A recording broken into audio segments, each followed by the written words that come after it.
Halo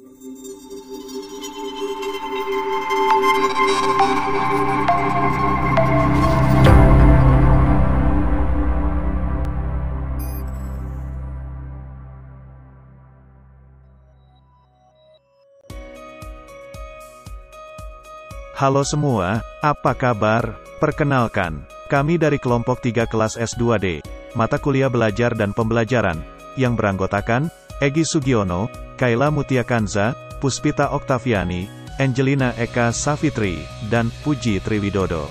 Izinkan kami mempresentasikan kajian mengenai motivasi belajar.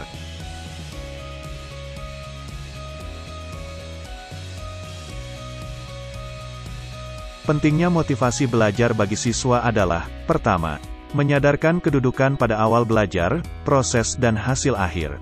Kedua, menginformasikan tentang kekuatan usaha belajar, yang dibandingkan dengan teman sebaya. Ketiga, mengarahkan kegiatan belajar. Keempat, membesarkan semangat belajar. Kelima, menyadarkan tentang adanya perjalanan belajar dan kemudian bekerja yang berkesinambungan. Pentingnya mengetahui dan memahami motivasi belajar siswa bagi guru adalah, membangkitkan, meningkatkan dan memelihara semangat siswa untuk belajar sampai berhasil. Mengetahui dan memahami motivasi belajar siswa di kelas yang bermacam-macam. Meningkatkan dan menyadarkan guru untuk memiliki satu di antara bermacam-macam peran seperti sebagai penasihat, fasilitator, instruktur teman diskusi, penyemangat, pemberi hadiah, atau pendidik. Memberi peluang guru untuk kerja rekayasa pedagogis.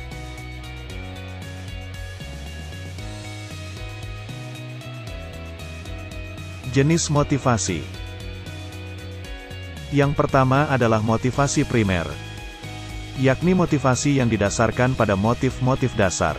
Motif-motif dasar tersebut umumnya berasal dari segi biologis dan jasmani manusia. Sebagai ilustrasi, orang yang lapar akan tertarik pada makanan tanpa belajar.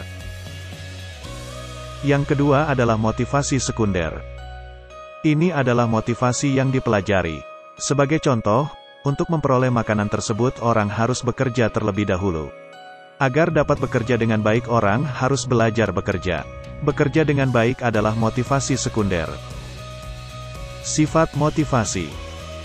Yang pertama adalah intrinsik, yakni motivasi yang timbul dari diri sendiri dan tidak dipengaruhi oleh sesuatu di luar dirinya karena dalam setiap diri individu sudah ada dorongan untuk melakukan sesuatu. Yang kedua adalah ekstrinsik. Ini adalah motivasi yang timbul dalam diri seseorang karena pengaruh dari rangsangan di luar perbuatan yang dilakukannya. Tujuan yang diinginkan dan tingkah laku yang digerakkan oleh motivasi ekstrinsik terletak di luar tingkah laku itu.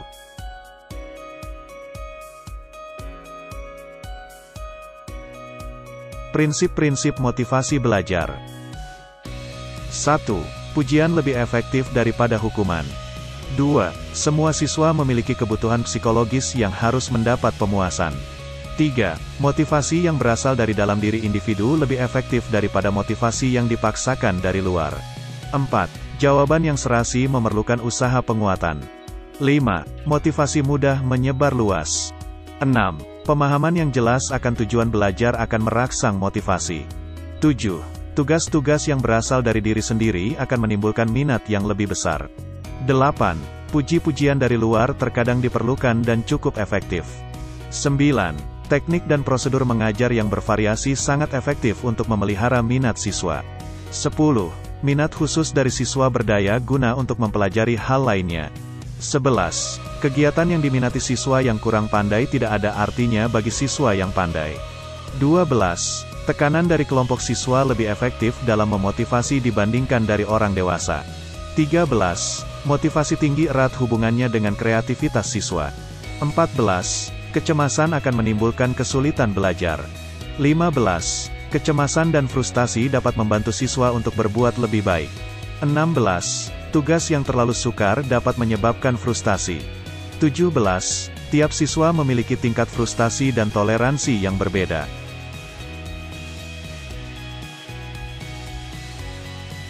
Upaya peningkatan motivasi belajar. Upaya yang pertama adalah optimalisasi penerapan prinsip belajar. Dalam upaya ini, perilaku belajar di sekolah adalah sebagai pola umum. Upaya kedua adalah optimalisasi unsur dinamis belajar dan pembelajaran.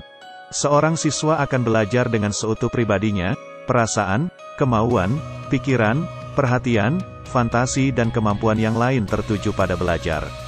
Meskipun demikian, ketertujuan tersebut tidak selamanya berjalan lancar. Ketidaksejajaran tersebut disebabkan oleh kelainan jasmani atau mentalnya, ataupun naik turunnya energi jiwa. Upaya yang ketiga adalah optimalisasi pemanfaatan pengalaman dan kemampuan siswa. Perilaku belajar siswa merupakan rangkaian tindak-tindak belajar setiap hari. Perilaku belajar setiap hari bertolak dari jadwal pelajaran sekolah. Untuk menghadapi hari pertama masuk sekolah, guru telah membuat rancangan pengajaran.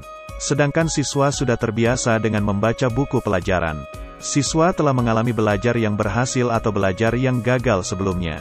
Siswa menghayati pahitnya kegagalan belajar dan manisnya keberhasilan belajar. Oleh karena itu, rancangan pengajaran 1 tahun ajaran selalu diharapkan oleh seluruh siswa. Demikian presentasi dari kami. Atas perhatian dosen kami, Ibu Mita, dan juga rekan-rekan mahasiswa kelas S2D, kami ucapkan terima kasih. Jaya terus pendidikan Indonesia.